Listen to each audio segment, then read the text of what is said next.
Bu yerdagi eksponatlar haqiqiy totuvlik maskanidir.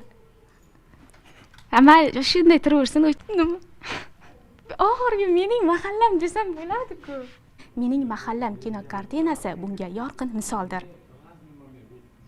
Bu yerdagi eksponatlar haqiqiy o'zbek mahallalarining, milliy urf-odatlarimizning shukuhini bermoqda. Mahalla tarbiya o'chog'i, u azaldan mehr-oqibat, ahillik, totuvlik maskanidir. So'nggi yillarda ushbu bug'unda ham keng ko'lamli islohotlar olib borilmoqda. Yangidan yangi binolar, obod go'shalarning soni ko'payyapti. Ayni bu o'zgarishlar esa filmlarimizda o'z aksini topyapti. Rejissyor va aktyor Abduhalil Mignarovning Mening mahallam kinokartinasi bunga yorqin misoldir. Chakmasa, ichmasa, qizlar bilan yurmasa, bir balosi bordir deb bu bolani. Xursan Ozodbek Nazarbekov men bilan qo'l berib ko'rishadi. Tolbansi topasan, tamom topildi. Mahalla tinch oydi. Men bir to'pori yigitman. Siz ayollarning makrini tushunmasiz. Kechqurun o'taman, a? O'zbek filmi filmi yaratish jarayoni oson bo'lmadi. Chunki 20-yillarda boshlangandi bu niyatlar. Davlatimiz rahbari yaxshi kino beringlar, tarixiy kino beringlar degan. Bir 6 soatlik bir uchrashuvda ro'para o'tirganimizda bu menga juda katta kuch bergandi. Imom Abu Iso Muhammad Termiziy degan tarixiy filmni yaratishga yaxshigina bir dalda berdi dedi shu film. Mahallada bu gapga o'xshagan film qilib beringlar. U paytda olingan, hozirgi olingan paytlarini bizda ko'proq sharoit bor. Har bitta filmga tushgan paytida kuch beradigan narsa bu davlatimiz tomonidan berilayotgan mablag'. Bu boshqa joylarda yo'q. Davlatda shu g'amxo'rligi va kinoyimizda rivojlanishi uchun qo'shayotgan hissasi etgan samimiy hikoya bo'lib, hajv orqali hayotiy haqiqatlar yorqin tasvirlanadi. Kartinada 100 dan ortiq ijodkorlar va texnik xodimlar jonbozlik ko'rsatdi. Obrazlarni esa mahoratli aktyor va aktrisalar bilan birga yosh ijodkorlar ham gavdalantirgan. Hozirdan chiqib qolsalar. Nima men dadangga qarashli joyda turibman. Hali meni o'g'riga chiqarmoqchimisan? Bu ikki dunyoda ham unga beradigan qizim yo'q.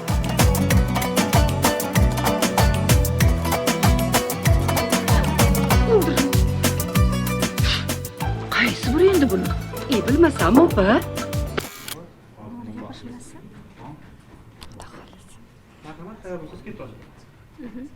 Filmdagi obrazingizga to'xtalib o'tsangiz, ilk rolingizni qanaqa bo'ldi? Bu film meni debyut rolim emas, bu ikkinchi filmim.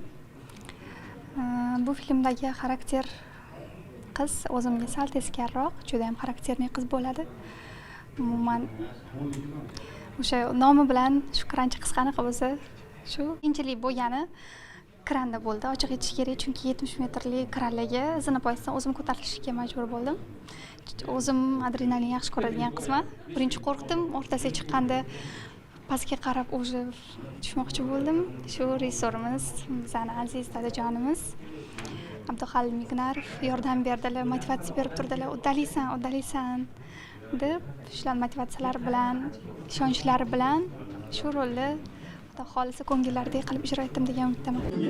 Jiddiy emas emishmaning tegmayman debdi menga. Gidor boshqa boshqasiga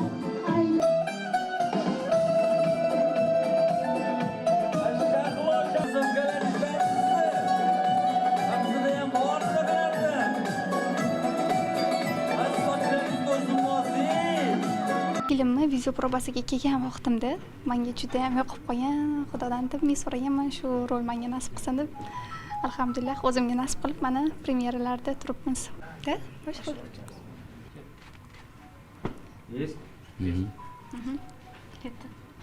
Qanaqa obraz gavdalantirdingiz? Syomka jarayonlari qanday edi? Xo'p, syomka jarayoni menga juda ham yoqdi. Men O'zbek film studiyasi bilan birinchi marta ishlashim. Mana shu ustozimiz Abduhalil aka chaqirganlarida juda ham xursand bo'ldim. Endi jarayon juda ham qiziq bo'ldi. Mevasini endi bugun ko'ramiz-da. Qani, qanaqa bo'lar ekan? Yoqimli, esda qolarli va nima desam bo'ladi? Как приятное ощущение mana shunaqa narsa bo'ldi. Qanaqa obraz gavdalantirdi? Obraz masalasidami? Obraz masalasida to'g'risini aytsam, shu hayotiy xushchaqchaq yigitning obrazi, mana shu Ra'noni, ya'ni dardni chiqarib berishga harakat qildim. Endi ko'ramiz qanaqa chiqardi. Nima bilan tegadi? oxiri yaxshilik har doim endi yaxshilik bilan tugaydi. Endi hozir men aytib qo'ysam qiziq qolmaydi-ku. O'shaning uchun kelib ko'rganlarga qiziqroq bo'lsin deb oxirini aytmay qo'ya qolamiz. Sir bo'lib qola qolsin.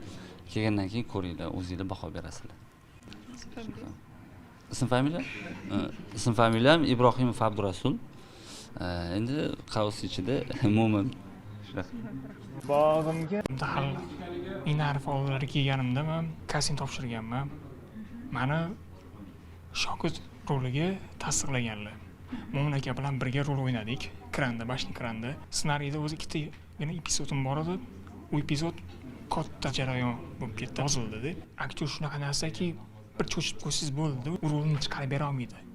Abduhallik shunaqa aktyorlar bilan ishladiki, men maza qildim-da, syomka jarayonlarida. Musiqali komediya janridagi badiiy film Kinematografiya agentligi buyurtmasi asosida O'zbekiston mahallalar uyushmasi, Respublika ma'naviyat va ma'rifat markazi hamda O'zbek film kino konserni davlat unitar korxonasi hamkorligida suratga olingan. Kartinaning katta premyerasi joriy yilning 26-iyul kuni o'tkaziladi.